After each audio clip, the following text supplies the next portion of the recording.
Good evening, everyone. Thank you to everyone joining us online and here at the ASU California Center Broadway at the historic Herald Examiner building in downtown Los Angeles.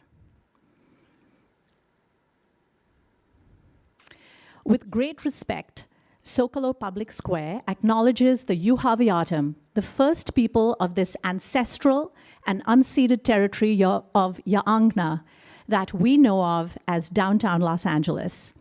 We honor their elders, past and present, and the Yuhaviatum descendants who are part of the Gabrieleño Tongva and the Fernandeño Tataviam nations. We recognize that the Tongva are still here, and we are committed to lifting up their stories, culture, and community. As Ku'uyam, we recognize our responsibility and obligation to care for their land. I'm Moira Shuri, Executive Director of Zócalo Public Square, a unit of Arizona State University Media Enterprise. At Zócalo, our mission is to connect people to ideas and to each other. Everything we do is free, and everyone is welcome.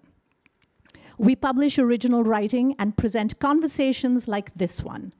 You can find us at zocalopublicsquare.org, on podcast platforms, and on YouTube, so please subscribe for our latest programs. We were founded in 2003 and are now celebrating our 21st year. Tonight, we're convening two panels to ask, what alliances do we need in perilous times? Our first panel will discuss how alliances are rebuilding Los Angeles in the wake of January's fires. Then, our second panel will discuss state, national, and global governance as a new US administration takes power. We're pleased to co-present this program with an alliance of partners that includes the ASU Mechanics of Democracy Lab, UCLA Berkeley Center for International Relations, California Humanities, Los Angeles Local News Initiative, LA 2050, KCRW, and the Los Angeles Times. I'll now introduce the moderator for our first conversation, Gustavo Arellano, who is an LA Times columnist and on-air contributor at KCRW, one of Zócalo's most trusted collaborators, and a longtime chronicler of all things Southern California. Over to you, Gustavo.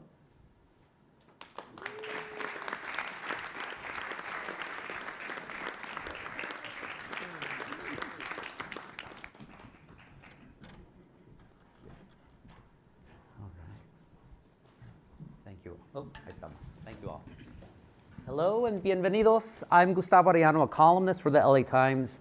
I don't know about trusted, but I'm a once-in-a-while contributor to Zócalo. And I'm pleased to introduce our guest for our first conversation. Please hold your applause until the very end as I introduce everyone. Nadeerah Faquir is an entrepreneur, creative director, and mother who is deeply rooted in a legacy of entrepreneurship. Her grandmother founded the Little Red Hen coffee shop in Altadena, a cherished family business that was passed down to Nadeerah's mother, Barbara, who now runs a business alongside Nadeerah and her sister, Anissa. The Little Red Hen became an Altadena institution, but it was destroyed in the Eaton fire in January. Nadeerah has her own ready-to-wear fashion brand and has worked as a creative director as well as in real estate. She cherishes her role as a mother to her two children and is dedicated to building generational wealth for her family and community. To her left is Angie Kim. She's the president and CEO of the Center for Cultural Innovation, CCI for short, a national California-based knowledge and financial services incubators for arts workers, creative entrepreneurs, and cultural community economic trailblazers. She is also the founding director of CCI's National Pooled Fund Program, Ambitious, which provides grants, loans, and investments in ownership conferring alternative economic paradigms of those who are self-seeking determination in order to preserve and support cultural identities on their own terms. CCI is the administrator for the J. Paul Getty Trust's LA Arts Community Fire Relief Fund. Nina Knierim is a manager for climate and disaster resilience at Community Organized Relief Effort, or CORE, a humanitarian crisis response organization. She's a first-generation Mexican-American Air Force veteran and the only one in her family to graduate from college. Nina has worked as a pro bono immigration lawyer in Los Angeles, helping refugees and immigrants prepare for asylum status, then changed paths to focus on sustainability and climate change. At CORE, Nina successfully launched the CORE's climate resilience and disaster preparedness programs in California, linking multiple communities together in the area of urban greening, food waste and recovery, wildfire mitigation, and disaster preparedness. Nina lost her own home in the Palisades fire in January.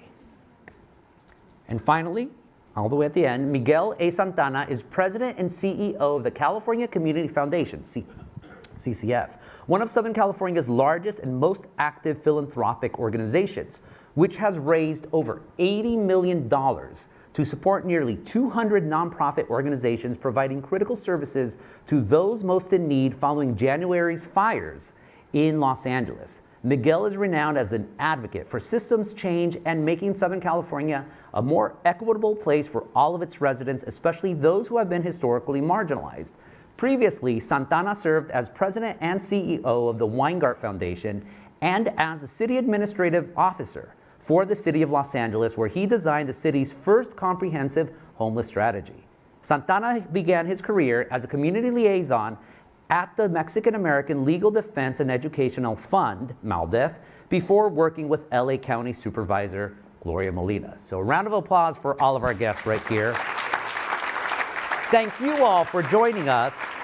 And I'd like to remind our audience that we're going to be taking questions at the end of the conversation. We're going to talk for about 35 minutes or so. And if you're watching on, where's the camera? Right there. If you're watching online, you can submit questions to the live chat on YouTube. Let's start. 2025. We talk about perilous times, and our country has been facing so much, our state has been facing so much, and obviously Los Angeles, we're talking ostensibly about responses to what's happened with the wildfires. But a question for all of you, and I'll start with Miguel and go this way. What do you think has been quintessentially Los Angeles about how the area has responded to the fires and everything? Well, I think what has been very LA has been the overwhelming support from Angelinos throughout the region.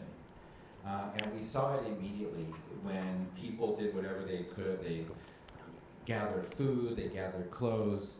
They were messaging folks to see if they had availability in their homes.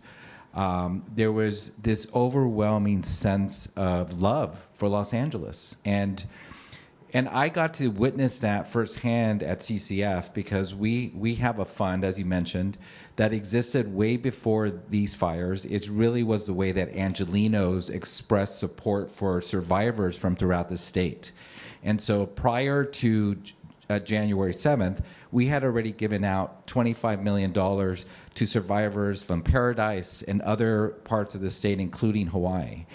And when you go to our webpage to make a donation, many people give notes. They leave messages behind to express their love for Los Angeles. Other Angelinos saying, I only have $5. Yesterday I read a note from a school in Minnesota, $332, of kids who did a fundraiser for folks here. In aggregate, over 40,000 individual donors contributed to that $80 million.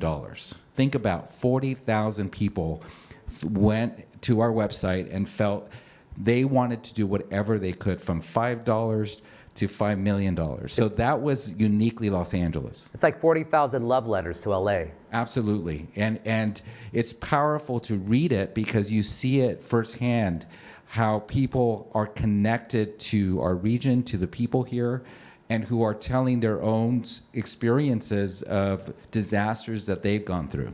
Nina? I would say that along with the tragedy that happened, we saw firsthand this support and community, not just with our closest friends, family, and networks, but far beyond that, and in so many very touching ways and very personal ways. So when I take a step back and sort of look at it from a bigger picture, I know that we've all been through our own collective trauma as this, period is going through with the fires, and I just really hope that we don't lose what we've gained here. And a similar thing happened during COVID, and I know that there were alliances and organizations that became stronger because of the pandemic. And I just hope that we continue this strength and fortitude that has been brought about because of the collective tragedy that we've all been through. Do you have faith in LA that LA will not forget and will continue in this? Yes, I do. I really do. And Why? Similar to, I would say, things that you could compare, maybe the Northridge earthquake, people who lived through that. So as I mentioned, because it's a collective trauma, I do feel like everyone has a story and everyone has a piece, whether it's uplifting, helping someone else, or just having their own grace to understand what we've been through and what we're continuing to go through as a city and a state. Angie, what struck you as LA about the response to the fires and just everything that we've gone through in 25? We also, as you mentioned, we were also administering a relief fund. And what was really striking is how much support came from outside the region. Because what they were also supporting was the idea of LA and what we hold in the national collective, and I would say even international imagination about Los Angeles, which is that we are a city that makes it because of our diversity. And so to be able to have communities that demonstrate that we are actually in solidarity together. I can't tell you the number of people who basically are so proud about the sacrifices that they're making for each other, for their neighbors, and how they, even for strangers that are in their community where they're like, we want everyone to come back. And that idea, in a moment when there's just such an attack on immigration, et cetera, I think we, even as traumatic and tragic as it was, we are also a symbol of hope for how people can get along together. Nadeerah, what about you? I actually agree with what everyone has said up here. Along with that, it's the compassion that I've seen. People not only from our specific neighborhood where our property burned down, our restaurant burned down, but all over the city calling my mom, even raising funds, coming up with their own fundraising ideas and saying, hey, how can we, sell a t-shirt or make some coffee and just give it to you guys. So we just really appreciate how Los Angeles has come in, just felt for us from the beginning. Was compassion something you associated with the average Angelino before all of this? Because when people think about LA, oh yeah, we're tough, we're like hardcore and all of that. So compassion and love, those are usually not words that people would, at least coming from Orange County, you would not associate with Los Angeles. Yeah, I think during these times, people kind of let their heart take the lead. They know that people are in need. They see people without, and it's like, wow, that could have been you. And it's something that was so unexpected that if they look in their closet and say, wow, I have all these clothes, and they have no clothes. And these people had closets full of clothes. Their closet was probably bigger than my whole house, and they have no clothes. I can give my clothes away. So it's like you're letting your heart lead, because if you don't have something and if someone else doesn't have something that you have, why not give it to them at this time? You're talking about individual, ¿cómo se dice, efforts, but are you seeing actual alliances being built? And the idea of an alliance is people who maybe are not in the same community, are not from the same background, getting together to move forward. Are you seeing that, Nadeerah? Actually, yes. If you could speak. Yes, I am seeing that. I am seeing communities and backgrounds, different organizations, NAACP, different nonprofit groups have had whole fundraisers, galas that are giving back to the people who weren't even affected, not the people who weren't affected. The people that are having these events were not affected, but they're hosting them just for the city of Altadena. They're bringing the families there. They're giving them cars. They're literally just trying to rebuild them from the ground up. So yeah. I think that's really amazing. What about the rest of you? Are you seeing alliances, and what's the benefit of having alliances built as opposed to, I don't know, the other synonyms, a partnership, a coalition, or any of that? What is it specifically about an alliance that is so powerful and needed for right now? Well, one thing that happened during the early parts of the fire is I reached out to Evan Spiegel, who created Snap and runs Snap based here in Southern California, a native Angelino, grew up in the Palisades. His father lost his home, his mother's home she can't live in, and asked him, how can we as a civic community come together? And we met with a lot of folks that we respectively knew who were impacted. My cousin lost his house in Altadena. I have a lot of friends who've lost their homes or can't live in their homes. And we decided to convene the residents of Altadena and the impacted residents of Palisades into one place where they got to tell each other's stories.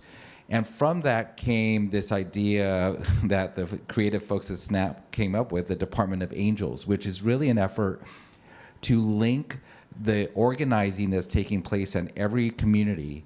Because what we've known from experts who have gone through this is that the difference between a fast recovery and a not so fast recovery is how empowered the community is feeling.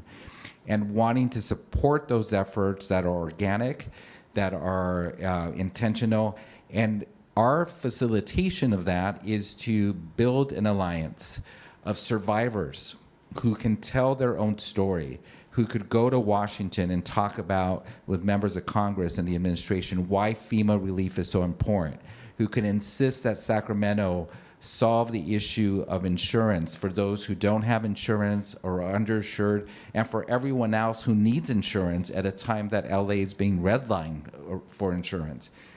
It is those individual stories that will transform the systems that have clearly demonstrated huge gaps in. And so we're hopeful that this will not just be an alliance of survivors, but an alliance of Angelinos and the civic community coming together so that we come out stronger at the end of it. I would also add, thank you, and definitely echo everything you're saying. When you told me that you were bringing residents together, it just really warms my heart because the stories are the same. The tragedy that we, experienced, it's the same, and it's a great equalizer, regardless of income or social status. You lost your home, and it's the security, it's the place where you've raised your children, it's where you come home at night and have dinner. And for that to just be taken and from you is an incredibly difficult thing to deal with. And to have community of others who understand what you're going through is incredible. So thank you so much for that effort. I would also like to just bring another perspective. My background, as was mentioned, is climate and disaster resilience. So the types of alliances that I had prior to the fires were with the U.S. Forest Service, CAL FIRE, the first responders, LAFD, the LAPD, and those groups, this is what they do day in and day out, right? They take care of us. They make sure that we're safe and secure. When something like this happens, we turn to those agencies and those groups to help secure us, to save us, really. But one of the things that the alliances with these groups have taught me, and what I try to do in my job in the outreach and education, is that we must learn how to take care of ourselves. We must learn how to prepare and to use our communities to have strength and fortitude, because this is not going to be the last thing that we face as a community, as a city, as a state. So learning from these experiences means that we are going to be better prepared. We're going to be more resilient for the next thing that comes. Our current political and economic environment. Resilience is what is needed. So I do see these alliances as being critical, not just after an event happens, a disaster or some other emergency, but before. Angie? I'm sort of trying to think about this term alliance. Yeah. It's really curious to me because how I'm going to answer that is just to remind us what moment we're in. We're in a moment when there's been so much effort to actually divide people within communities. And what I mean by that is we're constantly in like a sort of like winner take all system, whether it's competition for grant dollars or being, like distrustful of your neighbors because you're not actually keeping your economies local. You're depending on global brands and companies. And it sounds very abstract, but what I mean by that is on a day-to-day basis right now, I'm listening to the stories of people who have been affected by the fires, and they are really struggling to figure out how do we come together as a community and look out for each other. They have these incredible ideas. They want to collectivize so that they could buy cheaper lumber together as a cooperative. They want to, collaborate on what the design of the neighborhood rebuild would be, all of which is absolutely possible. And I just want to remind people, these things have happened in America. They happened during the times when African Americans came out of slavery, and because they were redlined so vigorously, they had to make do within their communities. And I'm not saying we have to be as extreme as that, but what I mean by that is we have lost a lot of the behavior at community levels about just how to find each other. Yeah, no, and that actually brings up a point. Alliances to me, it's a great word, but it kind of signifies something temporary. But at what point do alliances become community, the very thing that I think we all seek, and what do we need to get there? So any of you can answer that, and all of you better. I mean, one of the things that we've been telling artists who have been coming to us because they think we are a hub for a lot of networks, information, resource, and we are trying to play that role. But what I keep saying is, talk to each other. Don't keep looking to a nonprofit. Literally talk to each other. And so a lot of my time is spent like, oh, hey, I don't know, maybe you guys, well, clearly you're going to be neighbors if you're in the same fire, some way, some shape or form, but you're asking the same questions. Ask it of each other, because unless we can use this moment, and I absolutely think we can, to not just think about what's the solution that comes through institutions, but rather how do we collectivize ourselves, because that collectivization is going to turn into buying power. It's going to turn into political voice. So it's really important for that. It sounds so simple, but it actually is kind of like a muscle we have to develop, especially when we've also lost physical spaces. Where do we come together when cultural community kind of places where people gathered are also lost? And so it's that simple. And I also want to add, I wanted to add that in order for people to come together, you kind of put deadlines and dates on things. So let's say the disaster happened in January and you lost your home and you're kind of in a daze for a week, 2 weeks, maybe even a month, and then all of a sudden there's a deadline on FEMA or there's a deadline on this grant, and then you need this, and you're just now realizing you have none of the things you really needed, and you're still trying to figure out how you're going to survive. So I think coming together for providing resources for individuals who's lost homes or businesses or even their income could be a future plan. It shouldn't be, it's so rushed right now. Everyone's rushing to help, and we love the support and we love all this attention. However, when things die down, there's still a process that they're going through. There's still the compassion that we have to see. They're still having memories of them being in their house and wanting to go home, and they're not in their home. And now we're 6 months down the line, and all these funds are raised and all these things are happening, and people are just now facing reality. This is just now waking up. So it happens now, but it also needs to kind of go on into the future and kind of have a plan for the next 24 months, I would definitely agree with that. Long-term recovery is something that it's hard for people to kind of wrap their minds around. Long term, what does that mean? Short term was a month, long term is 6 months. No one really knows. But I definitely echo what you say about this deadline and timeline, because there were at the end of January, oh, I'm so sorry, we've cut that out. That benefit is no longer available for you as someone who lost your home. And within the first month, you don't have the wherewithal. Actually, you're almost paralyzed. Yeah, you're Asking trying to figure for help is the most humbling thing you could ever go through. Oh, wow. So humbling. And especially being someone who gives, who grew up giving, and now to receive is so hard. But then when you need something and it's no longer available because you missed the deadline is incredible. So building those long-term recovery type alliances for people who go through things like this is critical. Faquir. And really, one thing is very clear as we see in the context of any sort of event like the pandemic, is that the systemic failures that exist in our community really show up in a moment of a crisis. And so those who are the most vulnerable are the ones who are really have very limited safety net for them. And, senior citizens in Altadena who've lost the only home that they've known their entire life, like a woman that I met in her mid-80s who escaped, her family had escaped the Tulsa massacre and bought a home in Altadena and now lost it.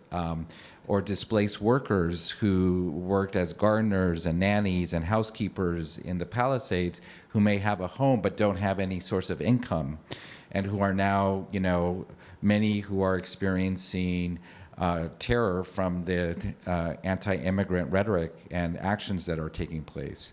And certainly the impacts on children, that the crisis is going to have long-lasting effects on their mental health and well-being. So I think what I hope comes out of this, as in any event, is that we start identifying and closing those gaps for those who are most vulnerable, because sadly we know that this is not going to be the only time. We know there'll be another disaster of some form in Los Angeles or somewhere in the country, and we have to learn and grow and center the people who are the most vulnerable and ensure that they are protected during those crises. And if we protect them, then all of us will be okay. You all come from distinct communities: restaurants, artists, climate change, or first responders, I would say, with CORE, and Miguel coming from both the public sector and then the nonprofit sector. So can each of you share a story of someone that in your community that you have seen as just this great example of what we're talking about today? People who are helping out, building alliances, building communities in responses to the fire. Like Nadeerah, what are some other restaurants that you're seeing stepping up and helping out, not just restaurants like your families, but other restaurants as well? I can't name all of them. They would probably kill me if I skip a few names, guys. I'm so sorry, because so many of amazing restaurants, and not even just restaurants, just business owners. Small business owners, Small businesses have reached out to my mom, and they're like, whatever we can do. They've baked cookies and they've had fundraisers. We just had a fundraiser at, oh my goodness, she's going to kill me. Oh my God. I wish I remember her name. No name. Okay, I can't say anyone's name because I don't remember her. There was a fundraiser. There was an amazing fundraiser, and had an amazing chef there, and they raised money. They did flyers. They did this whole thing for us for the Little Red Hen. And it was not only them, it was a couple of other groups of chefs that came and brought different desserts and stuff like that there. So we really, really appreciated that. And they weren't the only ones. There's people selling t-shirts, art, all kind of stuff that says 50 years in business just to help out. They immediately went to the GoFundMe and raised so much money. And people we didn't even know that knew my mom, that knew my grandmother, they were like, oh my God, as soon as they heard about it, they're calling my mom and she's like, who is this? It's like, they're like, are you okay? We just want to get the coffee. It's like, there's no coffee. So, it's good to get the feedback and get the love. So a lot of people have reached out to us. Okay, no names, my apologies. Let's say in your distinct communities. So in other words, Angie, what can the arts community teach the rest of us of how to build alliances, how to get together, and especially in these times? It's like, what is distinct about you folks? Yeah, I mean, it's been interesting to acknowledge, not just from us, but public acknowledgement about the arts communities that have been affected by these fires. And to answer your question, I have a very specific answer, which is you mentioned this national funding program where we support these economic trailblazers who are trying to preserve cultural identities that are under threats from displacement, gentrification, et cetera. And the reason why I'm pointing that out is the solutions that these communities have are, we're going to do a public bank, or we're going to do cooperative housing, or we're going to make it so that everyone in our community can vote on who to give a business loan to, because we want to shape our community. And guess what? By accident, we found out every single one of those folks are artists. Wow. Because they're the ones who understand that the goal was not a bank. I mean, literally, these people are like, I don't want to start a bank. But what their goal is community cohesion and cultural identity that brings people together. Because unless you have that as a fabric, you can't weather the next disaster. And Nina, I thought you mentioned it earlier, but I just think it's interesting where you're coming from, because on one hand, again, CORE is right there, handing out during the pandemic. Started, of course, after the 2010 earthquake in Haiti. So what do people need immediately? But you're specifically on your end, you're talking about climate resiliency. We're talking about stuff that's going to be past our lifetime. So in your world, like, what is it that your world can teach the rest of us? One of the things I like to tell people, especially as I've learned more and grown more in this field, this isn't my first profession. I was an attorney before, so I'm continuing to learn. And the way I like to explain climate change, extreme weather, disasters, emergencies, whatever you want to call them, is that it's just our new reality. Like, it's not the when or the if this happens or if that happens. And I'm listening very closely to everyone, politicians, local government, meteorologists, who will say if instead of when. And I think we need to change that. We need to understand that this is our new reality. And the preparedness piece that I talk about, the resilience piece, it's a continuum, understanding climate change and the impact it's having on our world and in our environment, how that then leads to something like what happened in the Palisades in Altadena. Have you found that people appreciate that reality check? They do now. I would say that, one of the things that we do is we give workshops, we go out and we educate people. We would have to go and do outreach and actually ask people if we could come give them this information. Now we're being inundated with people asking us to come give them that information, and I am thrilled. But I also look at things like the Palisades, where I used to live, and I remember looking at the houses on the hills or seeing the different construction that was happening and how houses were put on top of houses were put up on top of houses. There's nothing called defensible space, which is key for wildfire mitigation and wildfire resilience. So if I were, there and talking about the rebuild, I would be really, really, really cognizant of where those homes are being put back, how it's going to impact the ecosystem, and are you just going to have the same thing happen again? I mean, we can't forget what happened, although we did, in 1961 with the Bel Air fires, and it was the exact same conflagration, the winds, the lack of water because of the pumps and the different levels that it just couldn't get through fast enough. And there was a YouTube video by the LAFD that was produced called Design by Disaster or Design for Disaster. Look it up. It can be triggering if you had any experience. From the 1960s, From right? the 1960s, old school one. yeah. It was November 1961. Yeah. And they actually have real footage from the fire. And it was uncanny. I mean, it gave me chills just watching it. Wow. But it was the same thing, and we learned nothing. Miguel? From our vantage point, since we support nonprofit organizations, what's been phenomenal to see is nonprofits who may not be in the impacted areas, but who really stepped up, particularly to support those survivors who are displaced workers or immigrants. A very touching story about a nonprofit that organizes day laborers out in the Pasadena area. Endelon. And they decided to help survivors who lost their homes, clean up their properties with no expectation of being paid. And that's an actual, it's a nonprofit that defends the rights of day laborers, and they were giving back in ways that on January 6th they never imagined. And it's been really phenomenal to see the coalition building that's happening. And in some ways, I think the pandemic prepared us for this moment. Because we, as a foundation, we had to basically create a system to help the most vulnerable during the context of the pandemic.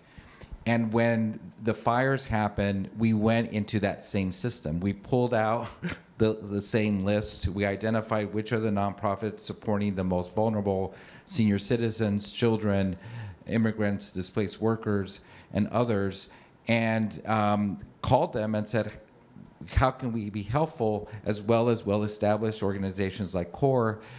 It is the pandemic really allowed us, gave us that muscle memory, both as a philanthropic community, as a nonprofit community, but I think the broader community too. I think it was, that memory is still very close, and so we still are healing from that other shared trauma that we all experienced, and in some ways made us stronger as we go through this one.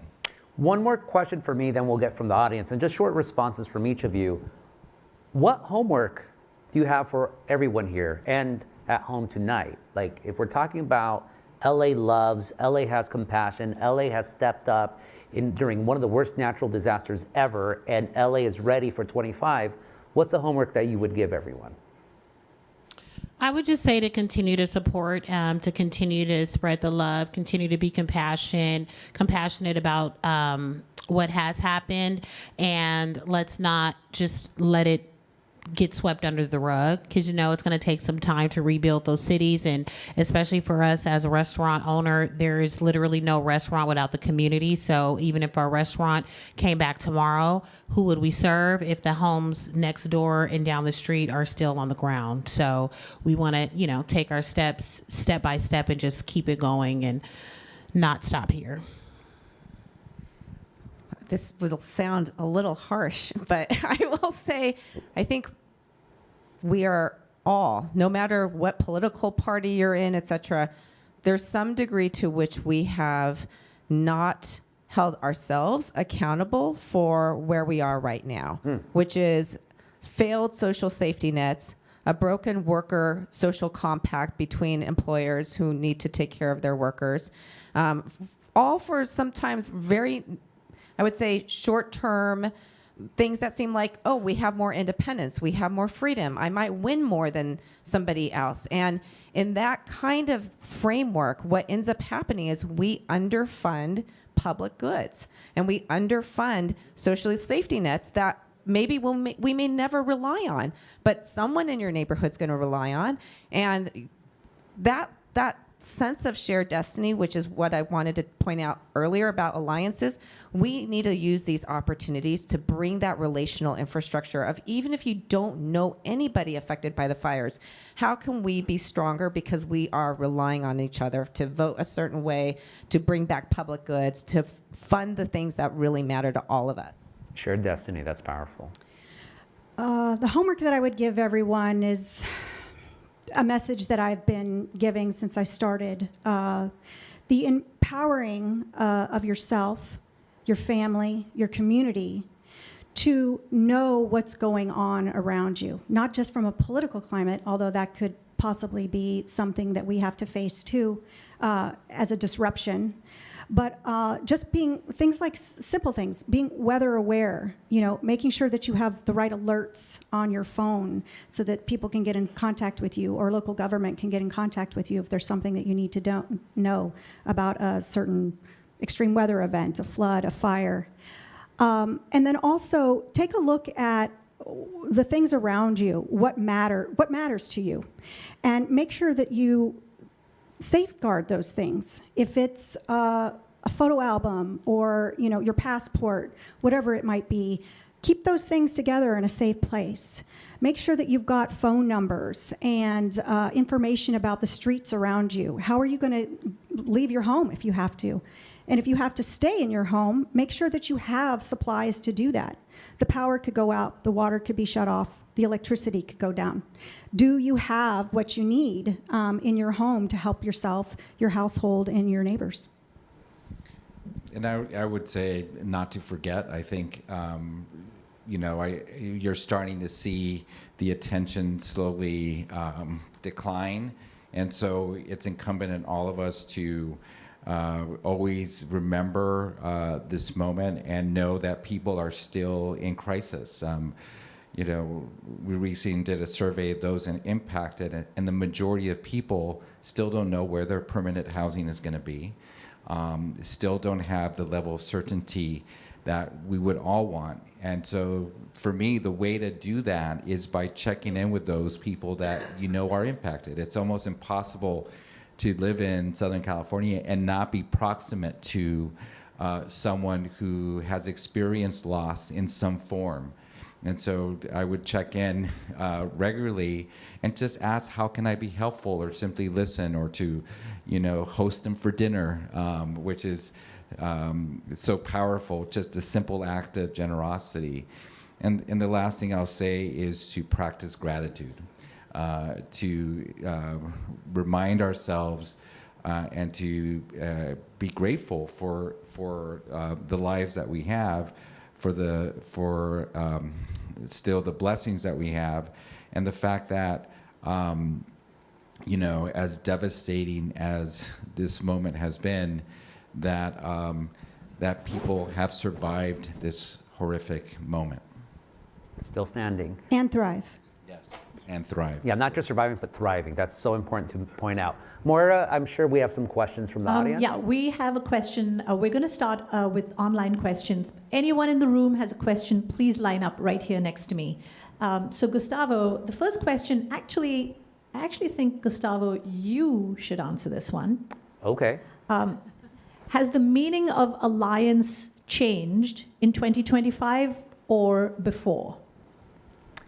Has the meaning of alliance changed? I mean, I think it goes back to what I was saying earlier. Alliances to me signify something temporary, or something that can, como se dice, dissolve. Like when I think about alliance, I mean, really when I think about that, I think about the Triple Alliance that united to defeat the Aztecs along with the Spaniards. That's the nerd in me. My apologies. After that, it's the allies during World War II, when you got these powers together, and we all know what's happening to that alliance right now. So for me, I just think it's so much more important to, alliances is a great first step, but what are we going to do to go beyond just a mere alliance and again create community? All of you folks here are in the businesses of, like, literally and metaphorically, of creating creating community, creating something that's going to be far longer lasting. That can't, alliances sometimes, sadly, most of the times actually break up. Communities, they're almost impossible to truly break up. One way or another, they remain standing. Can I just offer, in our work, we spend a lot of time thinking about like how alliances actually are about being in defensive posture to kind of win or to get more than somebody else. And this is not always bad. I'm just, you know, it's just a fact of nature. But I would say on top of alliances, we do need allies. Allyship, I think, is a little different, but interdependencies. Yeah. Our first question. Hi, my name is Todd. I hope this question is not off topic, but how would you compare and contrast both the causes and responses to another catastrophe that occurred 17 years ago that caused thousands of Southern Californians to lose their homes? But it's a man-made disaster, which was the 2008 financial collapse. Thank you, Todd. Who wants to take that one? Well, Miguel, coming from government. Miguel. Yeah. I mean, I was the CAO of the city of Los Angeles during that time, so my eyes started twitching when you asked the question. And you know, it was similar to the pandemic, really, because it was a global financial crisis, and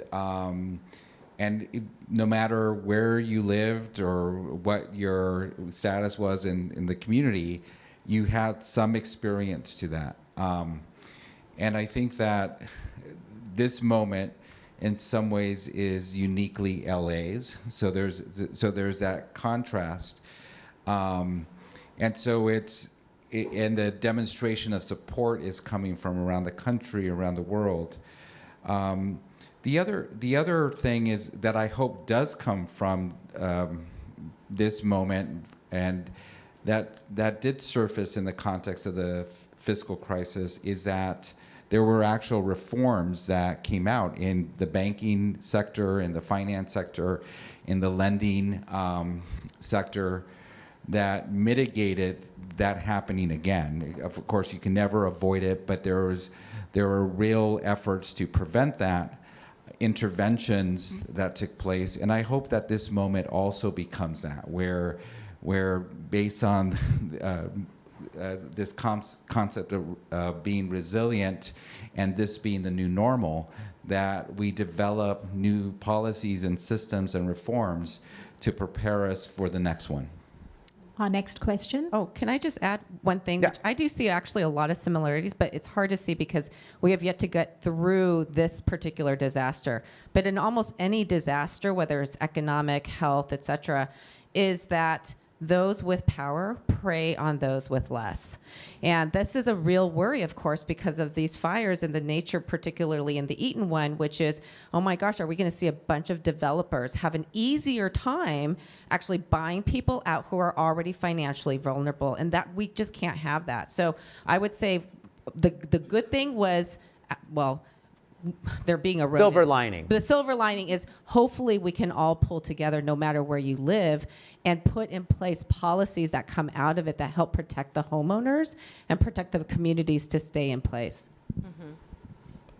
Hi, my name is Isabella Davidson. I was previously a campaign manager in Orange County, but I had a question for Nina. I wanted to ask, do you have experience with climate change deniers in any space and creating positive change? And follow-up question, would you say any of that had to do with like messaging instead of like, oh, climate change? Is it like disaster resilience or protecting our farms? That kind of resonates with those folks. Thank you.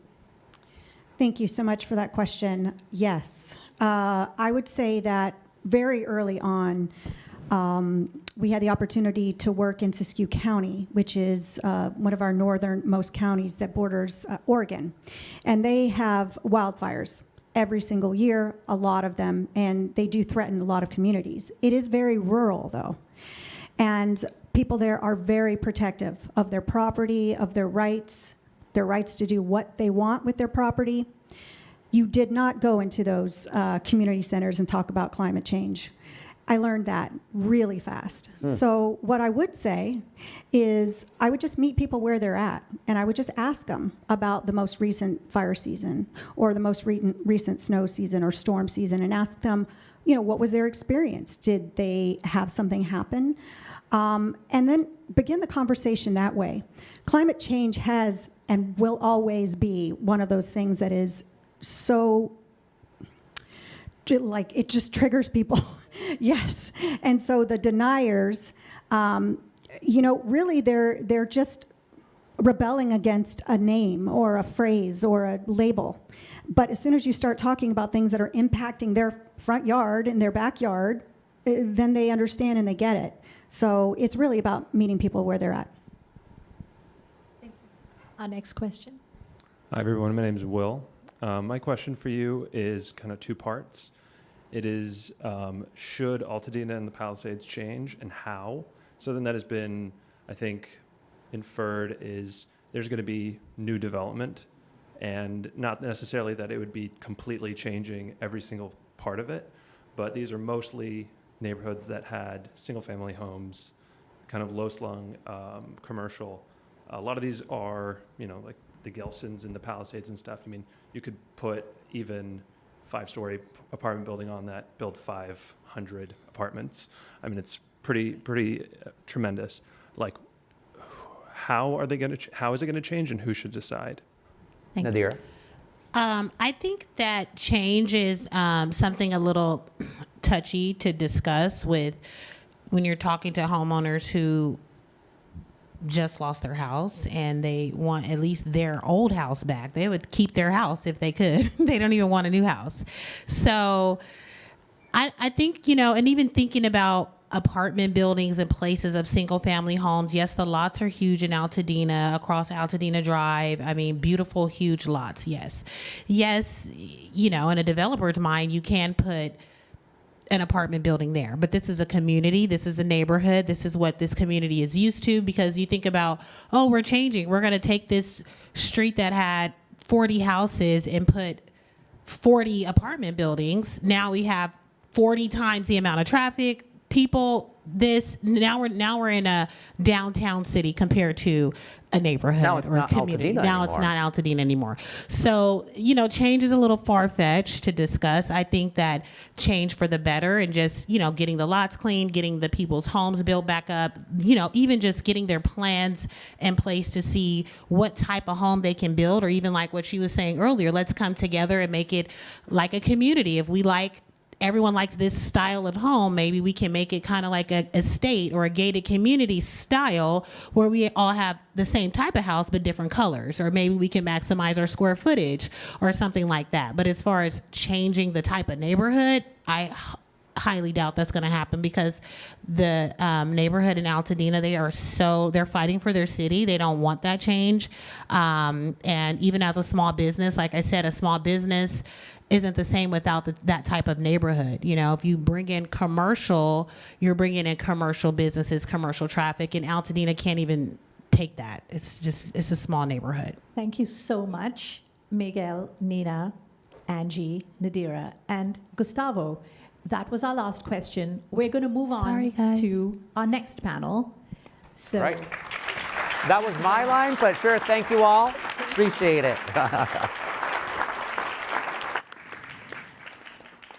all right, everybody holding on tight. I'm pleased to introduce our moderator for the next panel, Joe Mathews. Joe is the California and Democracy editor at Zócalo Public Square. He was previously an Irvine Senior Fellow at New America and a reporter at the Wall Street Journal, the Baltimore Sun, and the Los Angeles Times. He is the author of books about Governor Schwarzenegger and about California's governance and constitutional failures. He is the co-founder and co-president of the Global Forum on Modern Direct Democracy, the world's leading network for scholars and practitioners of participatory democracy. His new project is Democracy Local, a planetary platform focused on how everyday people govern themselves. Over to you, Joe. It's a tough exile.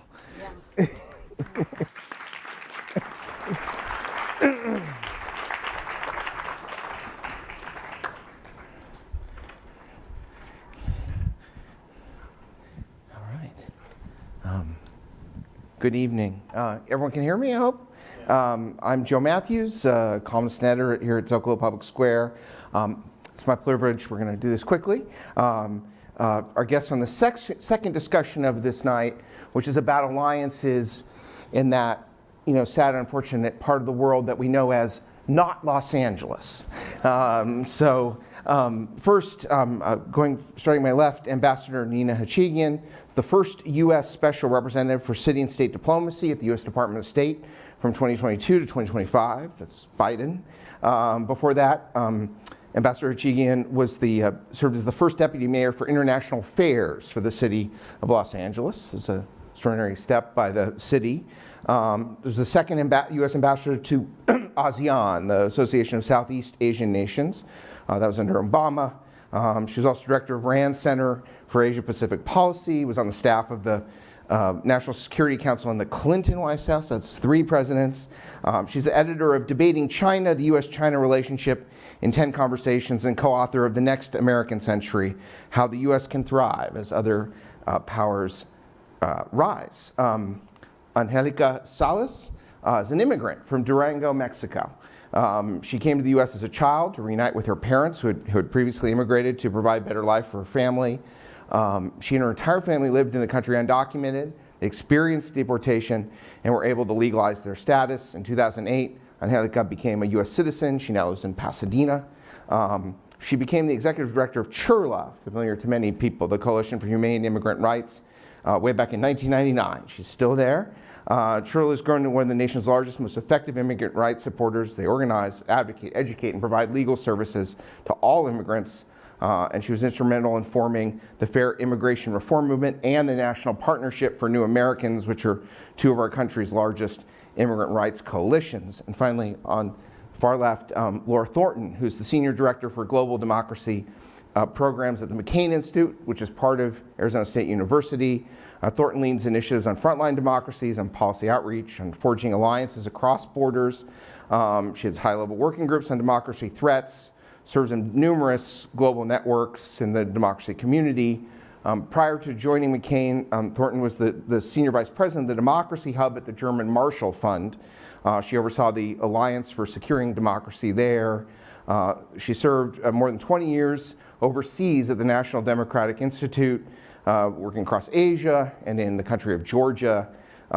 She has written extensively about political party development, political finance and corruption, elections and disinformation, and has led multiple election observation missions around the globe.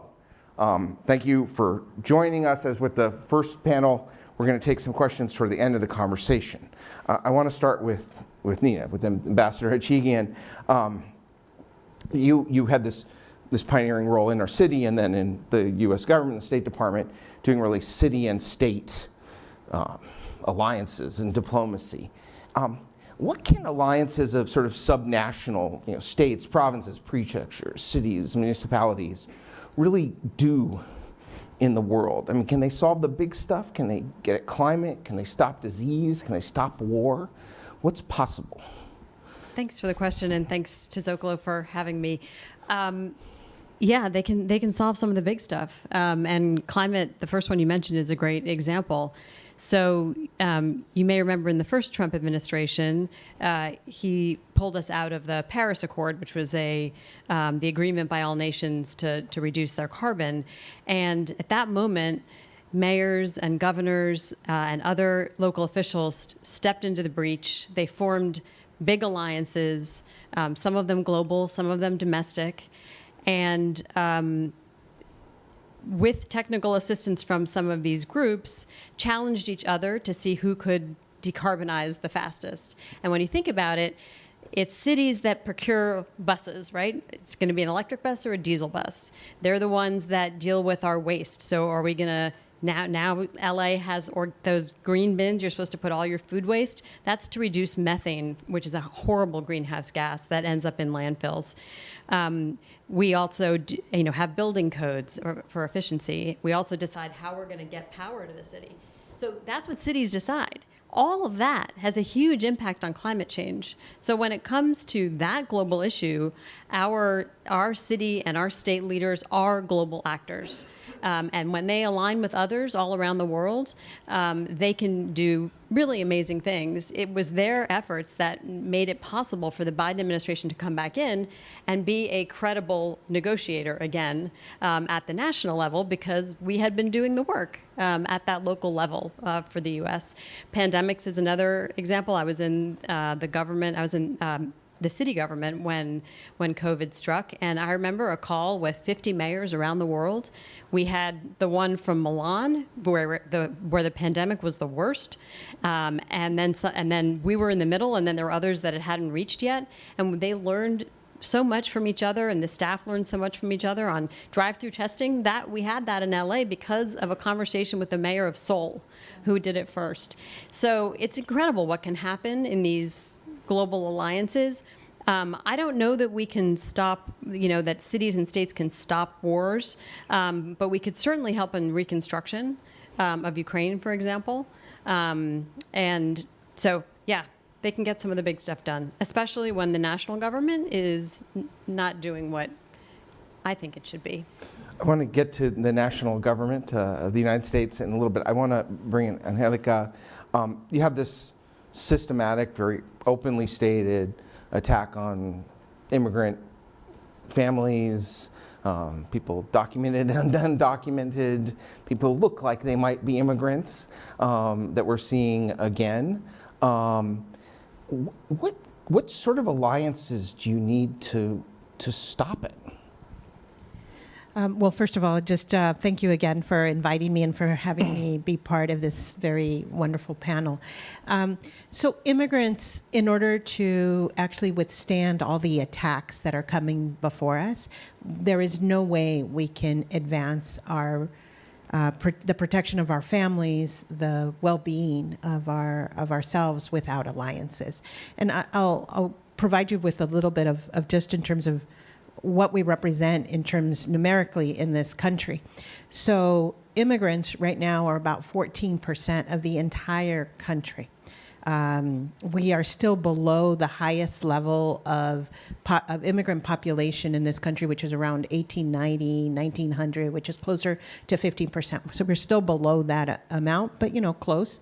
But really, that's a very small percentage of the population. And while we always talk about being a nation of immigrants, which we are, at the same time, at any one time, immigrants are not are a small part of the population of the country. And so in order to withstand the attacks, but I want to also say in order to thrive, in order to advance, in order to be able to be integrated and included in a nation, it really takes a lot more people, which is our schools, our clinics, our neighborhoods, our cities are important because this is where we live, our neighborhoods. And so for me right now, when the attacks are also coming to the undocumented population, the undocumented population right now in this country is about 13 million people. And I'd really want you to sit with that. 13 million people in this nation do not have immigration status. The majority of those 13 million people have been in this country for over 2 decades. They are rooted here. They have families here. Many of them have not only children here, they have grandchildren here. They live in all our neighborhoods. But that 13 million individuals is only 0.04% of the entire population of the United States. But this government has made a decision that all the ills of our nation are going to be placed on that population. So the alliances that we need to forge, number one, are people who truly believe in the values of this country, which is the idea that we should live with equality and justice for all, that we do have rights in the country, that we have constitutional, labor, human rights, civil rights, and that and the kind of alliances and support are of those individuals who also, and institutions and sectors that understand that if immigrants are only a path towards actually denying rights to everybody else. Right. If they can, if they can take away birthright citizenship, then then no one, then yeah, right. Or what's happening right now with Mahmoud in New York. So a green card holder who actually is married to a U.S. citizen who has done nothing but actually protest. So if his rights to be able to protest are able to be abridged through deportation, then everybody's First Amendment rights are in danger. We teach our community their Fourth and Fifth Amendment rights, which is the right to remain silent and the right to be able not to have a warrantless arrests in their home, to have searches and in their homes without these warrants. Well, that's our constitutional right. But if you could do it to an immigrant based on their status, then you could do it for everybody. So those are the kind of alliances that we need. Okay. Thank you very much. I want to bring in Laura Thornton. Close alliances with despots are never safe for free states, said Demosthenes, who was a pretty good speaker in Athens in 300s BC and was trying to get the Greek city alliances to align together against those Macedonians, and struggled to do it. There was a guy named Alexander in Macedonia who sort of undid that. The United States seems to have switched sides.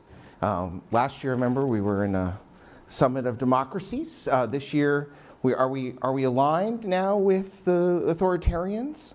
How strong is that alliance, that authoritarian alliance? Is it a winning one? Well, buckle up, folks. I think, we came out of World War II, not to become all historian on you, but we came out with a sense of shared values and understanding that our values are interests. And this has been our doctrine, our foreign policy doctrine since then. This has been a bipartisan foreign policy approach.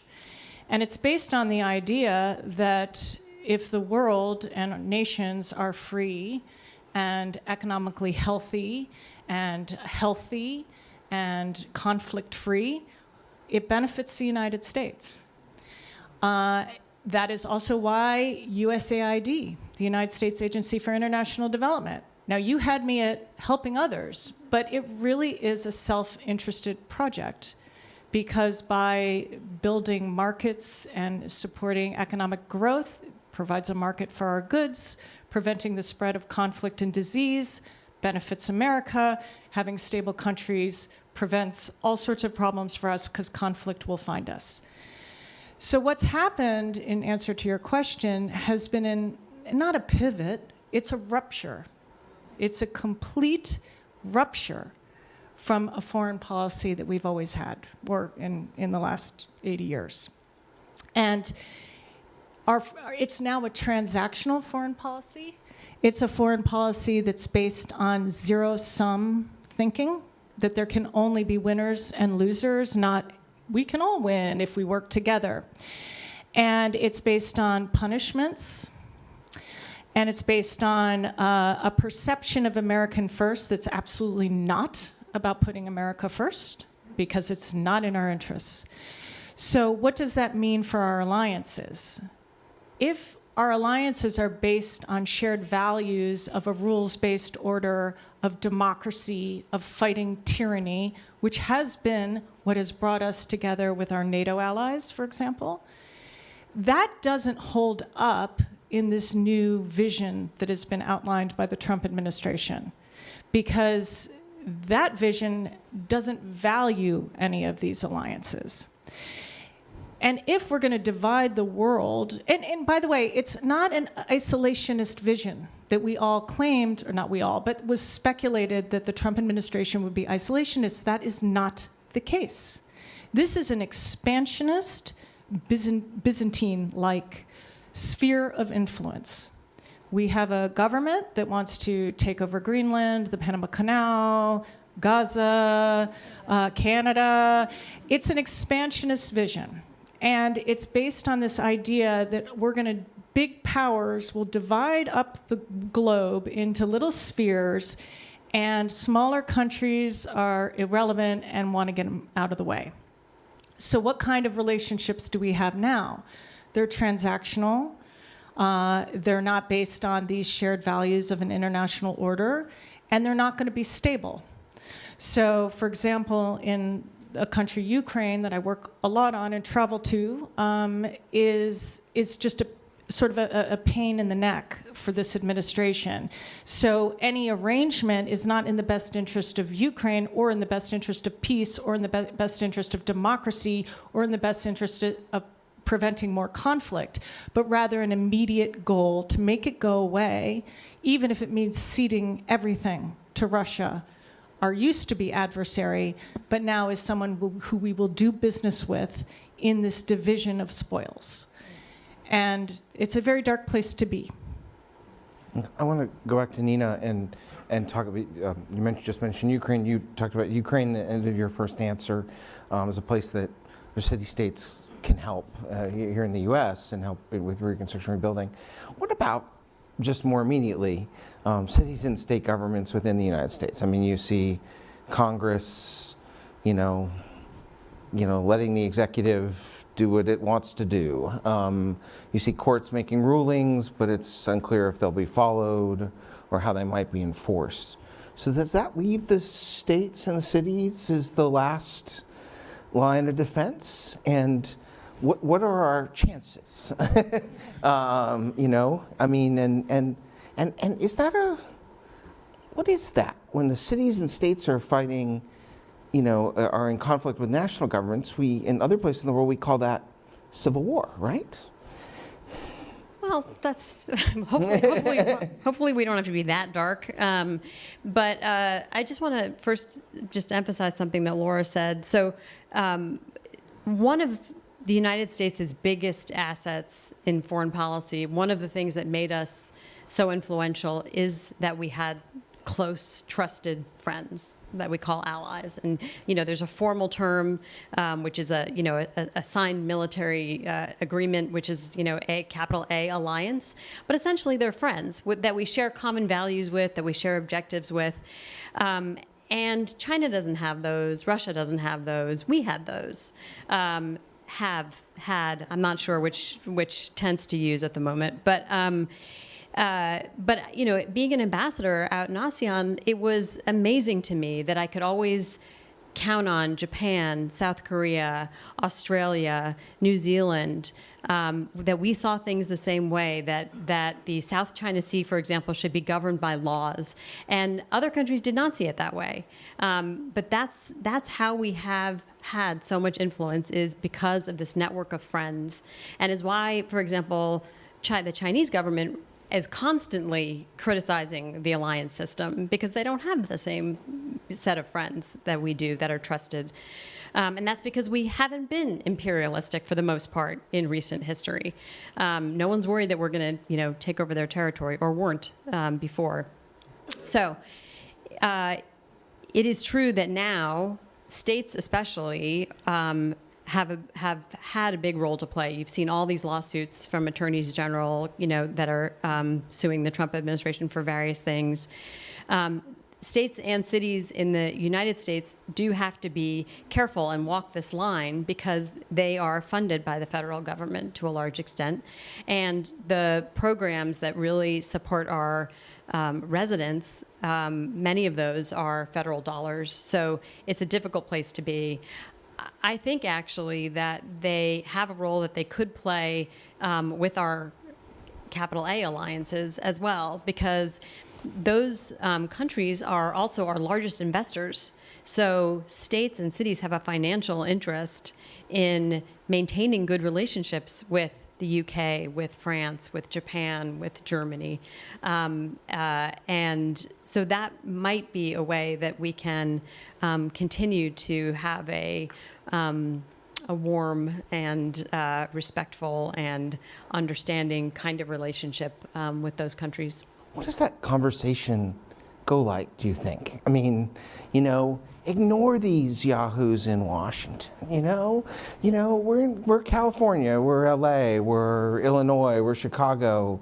You still want to trade us, we're still friends. This will be over sometime. And what do you say? What does the diplomat say there?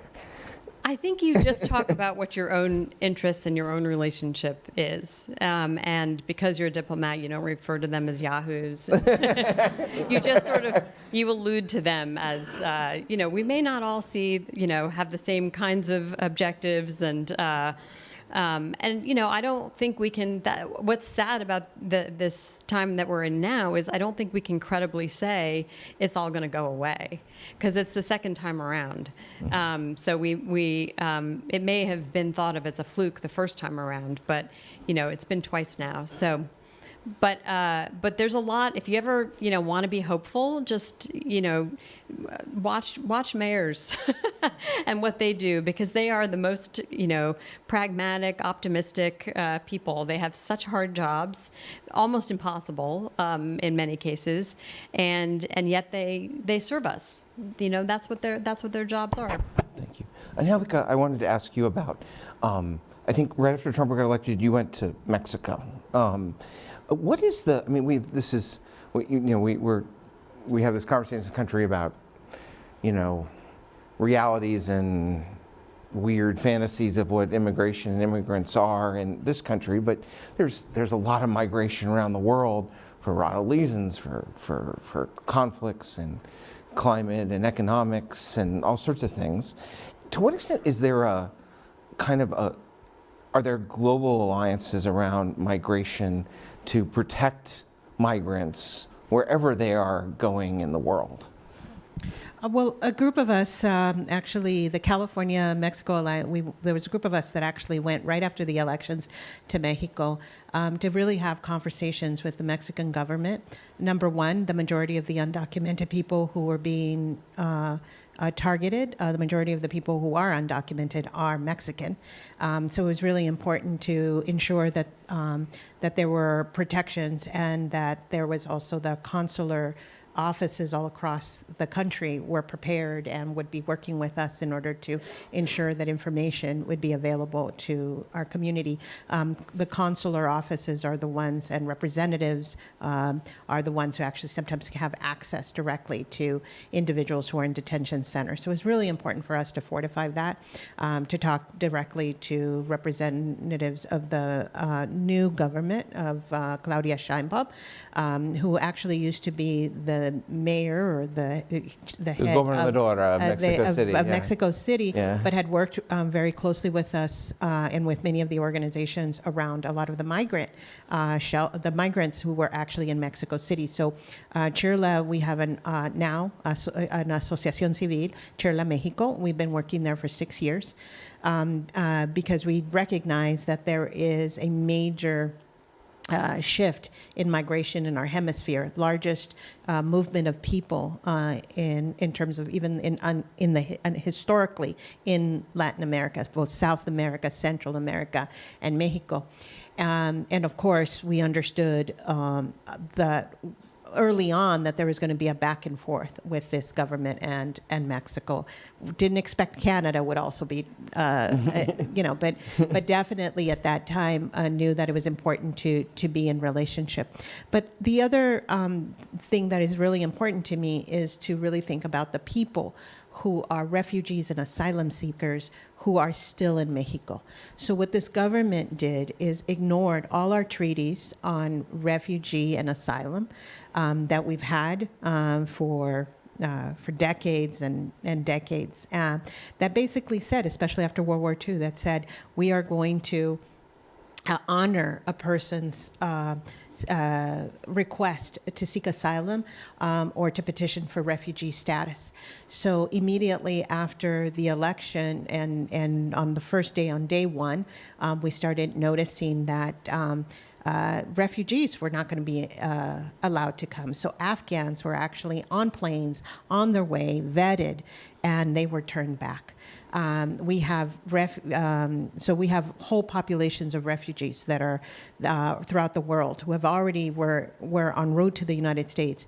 We have all our refugee resettlement agencies that are closing their doors because their money has stopped flowing, has been frozen. But the refugees are still there. The asylum seekers are still in Mexico. So for us, it's really important because this is where they have been, they were en route. We see them in encampments all across the border, in Mexico City, in Tapachula, in Chiapas, in Oaxaca. What I want everybody to understand is just because they're not allowed to come in does not mean that all of these families have any level of better protection. In fact, they are more vulnerable than they've ever been. So it's important when we're talking about alliances is to work with home governments so that we understand that what are the conditions that our people are being sent, are living in. The fact that now a lot of our work is also around the deportations. And so that we now have agreements with El Salvador or agreements with Panama or people being sent to Guantanamo. There's something really wrong with what's happening to our community. And I would also say right now, as an immigrant rights organization, we need more alliances. We need more people to stand up with us. It is horrendous what is happening to families in this country. So I also implore people to connect their own history in this country, to connect with their own humanity and stand up against what's happening. The use, for example, as of yesterday, March 12th, we have the resurrection of the Alien Registration Act that was used to intern people who were of Japanese American ancestry during World War II, or that was used to deport people who are from Southeast Asian countries after September 11th, is now going to be used in order to seek people's registration, and if they don't register, then have a $5,000 penalty or 6 months in jail and be even further criminalized. This is wrong, and we have to stand up against it. So I think we still need more alliances outside of this country and certainly inside this country. If someone here wants to work with Trillo, be part of these alliances, what do you do? How do you make the alliance? Should they call you? Yeah, well, absolutely. We do have volunteer programs. We convene the RAIDS Rapid Response Network here in Los Angeles. There's many opportunities to volunteer, but there's also opportunities to donate, because the other thing that this government has done has basically sought to freeze a lot of the funding that is coming to organizations, especially those that are providing legal services for children, for vulnerable populations in detention. So it's really important that you also support the organizations that are doing this work. Thank you very much. Laura, I wanted to ask you about Americans and how we align with democracy. I've been running a global forum, as mentioned in the introduction to me, since started to organize the first one 19 years ago. I've done 13 forums around the world. I've been to hundreds of gatherings on democracy in other parts of the world. And I am often one of just a handful of Americans. I don't see a lot of Americans in the international democracy movement. Why is that? Should that change? Could that change in ways that would be productive and useful in this moment? Yes, 100%. So there's been and I've lived most of my life in the global democracy community, living overseas, and there's been this great wall between American democracy and everyone else. And largely that's been sort of a victim of how we do foreign aid, because we focus on development recipient countries. And a lot of it has to do with hubris, right? That we are amazing in our democracy, so let's go teach others how to do it. I, of course, never approached it like that. I approached it as it should be approached, including Americans, which is we all have so much to learn from one another.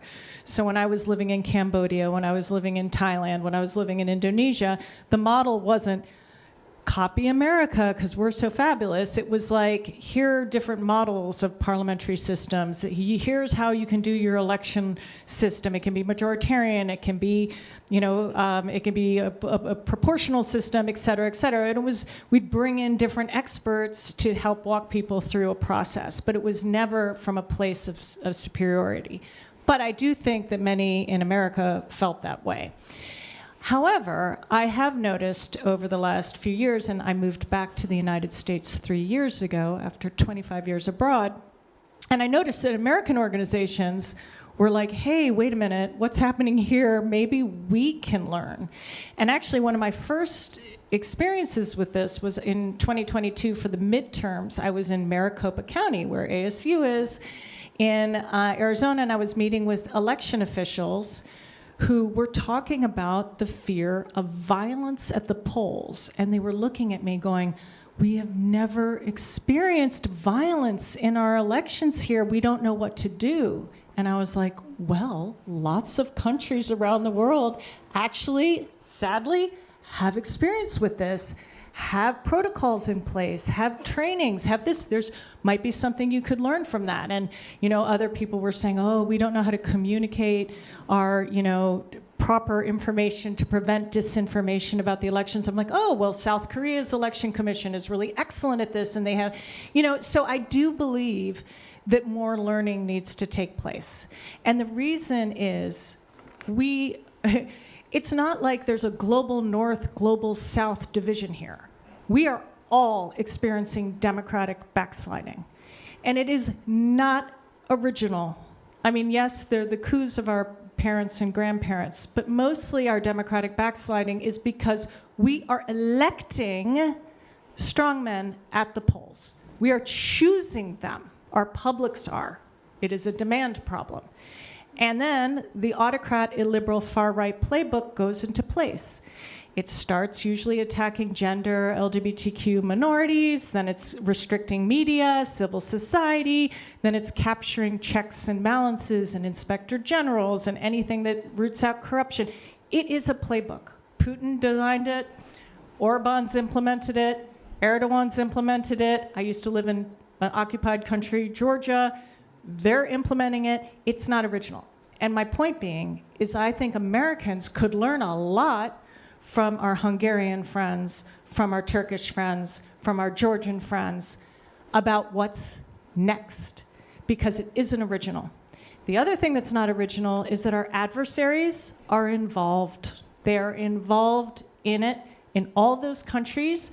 They are pilot testing ways to manipulate our democracy and our publics. They are learning like raptors testing the parameter, and then they're doing it here. And now, because we've completely eliminated our cybersecurity with Russia, our allies in the Five Eyes don't even want to share intelligence with us anymore. And we have absolutely stopped any form of combating disinformation in this country because of the global censorship complex that apparently we're part of if we call out disinformation. So we can learn a lot. And rather than always being the teacher, it's time for us maybe to be a student. But you've been in the world. Thank you. We have less than 5 minutes before we go to questions here. And just, you've been in the world. So we need to learn how to overthrow the authoritarians. I'm not thinking of any particular authoritarian for anyone who's watching. I'm just asking for a friend. How do you do it? I mean, they didn't teach me that in the Pasadena public or private schools. And I was in China, the first schools I was in. Overthrowing government involved a very long march through southern, central, and western China. And I'm from LA. I don't like to do that much walking. So what is it? The only thing I can think of that was ever taught to me is the Rebel Alliance from Star Wars, which is a big, broad alliance. It's got Clone Wars vets and these old Jedi and these cute little Ewoks, and it's very much an insurgency. And they win. They win in the end. They always win because they always figure out where the big base is and blow it up, right? What are the elements of the kind of to win this thing? I have a thought. I have a thought. And one thing I'm doing right now, in fact, next week, is I'm going to Warsaw. Yeah. Poland was in a very bad place with regard to its democracy, and they didn't overthrow the government. They elected a different government that is a pro-democracy liberal government. And so what I'm interested in, how did you do that?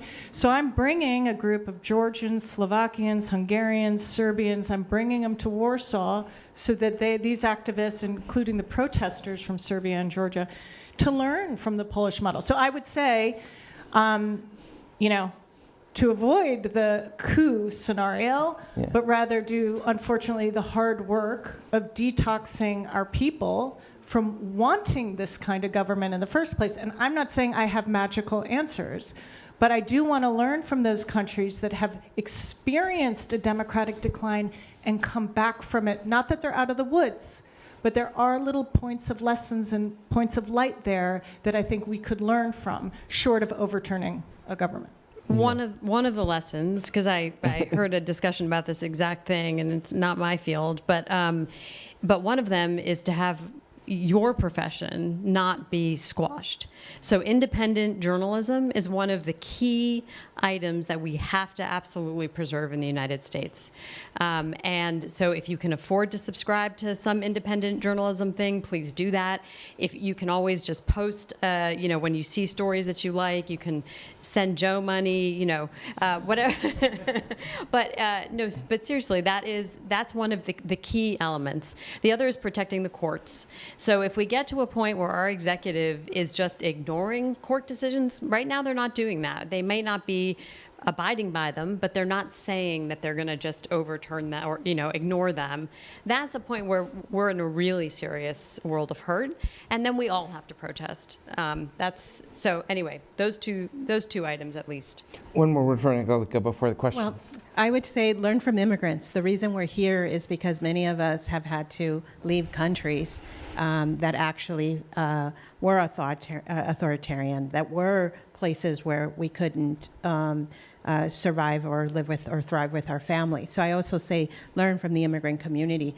I would also say is protect and understand, protect the immigrant community and understand that when you do not protect the most vulnerable in your society, then you actually open the door. We're the canary in the coal mine. Yes, you know, I'm an immigrant, so sometimes I forget many of these things. But no, but seriously, it's really important for us to really understand that a lot of what is being tested through us. And that you think, oh, you know, there's a lot of fear mongering about who we are, criminalization, both in law, but also in the rhetoric that is being used. And so, again, I think it's important for people to stand up with immigrants, learn from immigrants, engage, because I think it's really important that you understand how critical immigrants are also to the survival of this country. Thank you for that. Moira, Yes. the questions. Joe Mathews, you recently wrote a column saying that California should agitate to get kicked out of the United States. In response to that, we had a question in the chat. Would having a state refuse to send tax funds to the federal government be a reasonable form of boycott? I've had conversations with people in our state government about that. That seems like down the road. The kind of boycott I hear about, if they continue to deny us money for emergencies and fires, starts more with a smaller step of governments, local, state, and the variety, ending federal tax withholding for their own employees. That's legal. There's nothing wrong with doing that. It creates some headaches for the employees, but it's a way of not being a collector for a federal government that's not giving you what you're supposed to legally have. I've heard that argument, the larger thing, but that seems to go further than lawyers I know at state and local level are comfortable with. They'd be comfortable with ending the withholding. Okay, next question.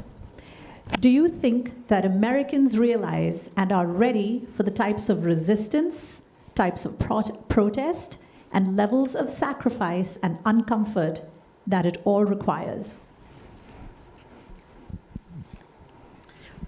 We have a history of incredible resistance in this country, and I think the people who have fought before us actually have allowed us to have the lives that we have today. And I think we have to tap into that. I know that sometimes we talk about the history of exclusion, a history of discrimination, history that we're ashamed of, but we should also be very proud of our history of people who stood up and actually defended the democracy and defended its people.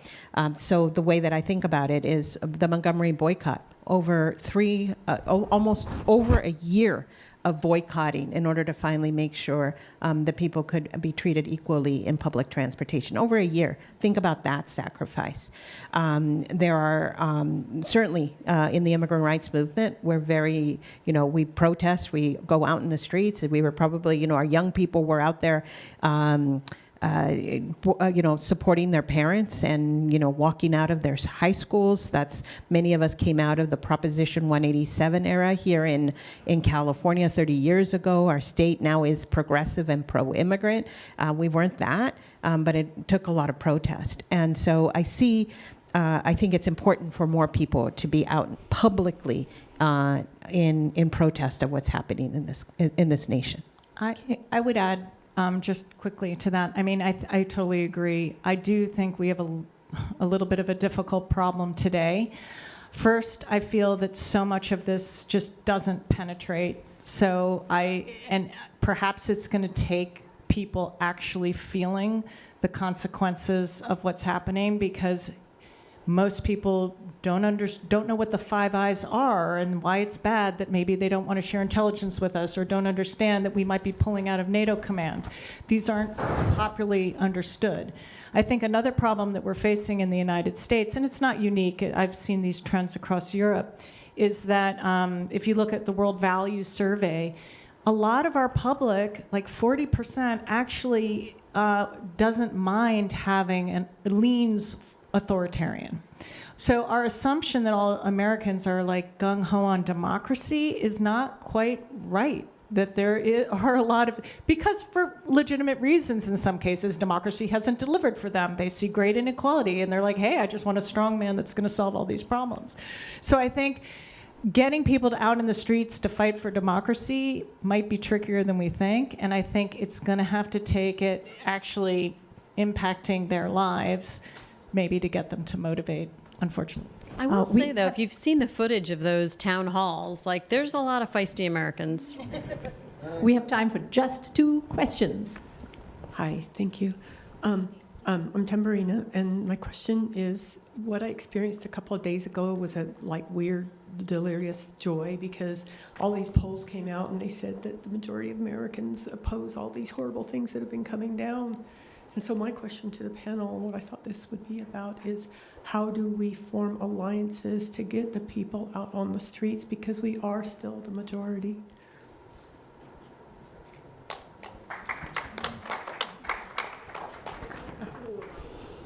Well, which is what I was saying. I mean, I see you don't have to wait for sort of that magical moment to happen. Do it now. Connect with your friends. Go to the town halls. Call your elected officials. You think that doesn't have an impact, but it does, because more people are used to not engaging, not calling, not going to talk to their elected officials in these town halls, not being public in their disdain. Everybody loves to be public on this, okay? That's not enough. It's like we have to start being public protesting in public, and because there's a difference. When our disdain is in the public square. It is powerful. It is collective. Earlier we were talking about the need for that collective community in response to a wildfire. Well, this is a horrible wildfire, a political wildfire. So we need to collectivize our activities and our approaches as well. I just wrote this paper on successful protest movements that have taken down dictatorships. And I looked at the Philippines, Indonesia, and Bangladesh, which just happened last summer.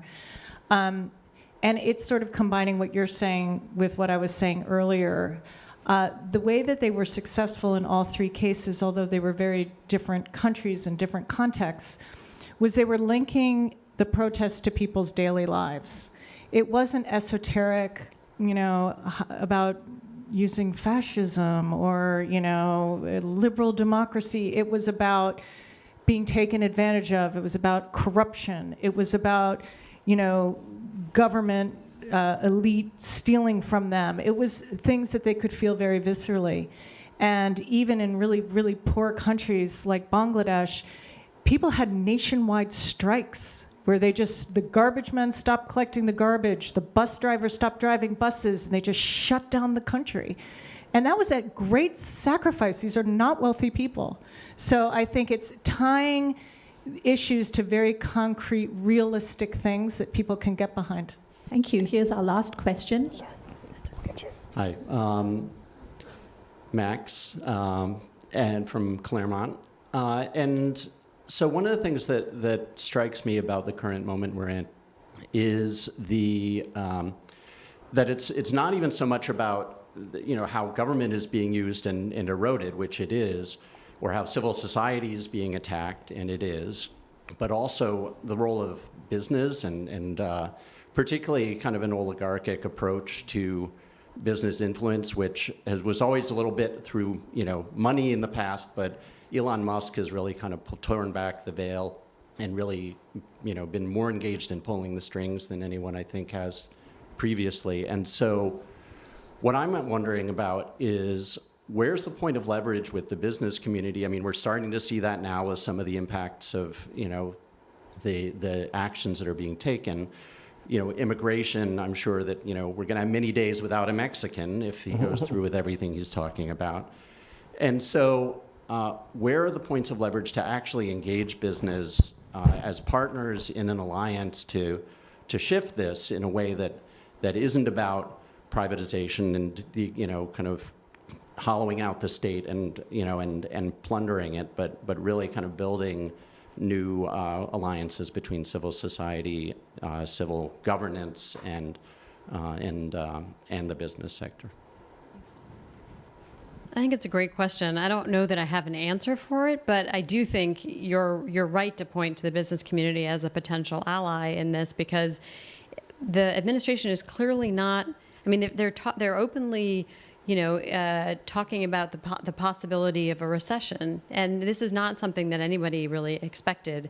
But we have to remember that Trump is in his second term. He doesn't have much to lose, and so if they need to realize I cannot at all understand their vision for how our economy is going to be different and successful, but I do think that they are disappointing gravely a lot of the business community. But Laura made a point earlier that I just want to emphasize: corruption. Nobody likes corruption. So even if we lean authoritarian, some of us, or whatever it is, nobody likes corruption, and that is the thing that can bind us all, because it's not just Elon Musk who is filling his pockets. It's not just Donald Trump with his Dogecoin that any leader in the world can buy and show the receipt of, but none of us are going to know about it. It's not just that they've eliminated the Foreign Corrupt Practices Act, which requires our businesses not to bribe other officials. It's this systematic allowing of corruption, and that we just have to keep emphasizing in every public, channel that we have. I would just add that in countries I've lived where oligarchs or very corrupt men mostly men have propped up the ruling party. What ends up turning them in the end is, of course, their pockets, and we're seeing maybe that with today's stock market, but also unpredictability is really bad for business. Lack of good rule of law, really bad for business, and those alliances that we were talking about. We aren't living in the 17th century. This idea that we can make everything here and everything, we can just close it off and go back 200 years, it's impossible. And our businesses know this. And if we've burned all of our relationship with our allies, that also affects them. So maybe we'll take a little more time than hoped, but ultimately I think they will see it affect them directly.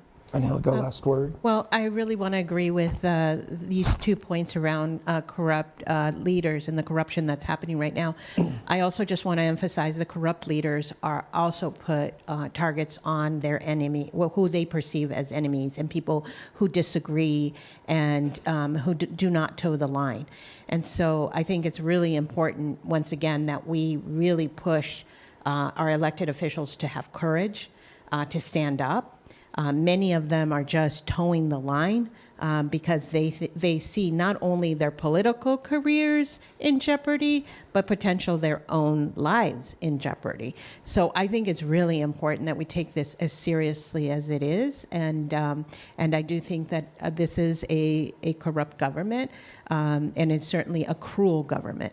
Speaking from an immigrant rights perspective, it's a cruel government that does not care about the human dignity that we have. Very well said. With that sobering note, it's time for us to close. Ambassador Hachigian, Angelica, Laura, thank you for the conversation. Thank you to Zócalo Public Square and my colleagues there. Thank you. The ASU Mechanics of Democracy Lab, UCLA Berkeley Center for International Relations, California Humanities, Los Angeles Local News Initiative, a very exciting thing that is coming. LA 2050, KCRW, and the Los Angeles Times. You'll be able to find a summary of the program, Zócalo's website in the coming days, as well as interviews with the panelists. Please subscribe to our newsletter, podcast, social media for more conversations. We invite our in-person audience, I can do this, right? To continue the conversation at our reception with light bites catered by Pasadena's Fish Market. And it's the Palisades Garden Cafe. I'm getting that right. Their beverages too. Anyway, thank you again. Please join me in thanking our guests and have a great time at the reception.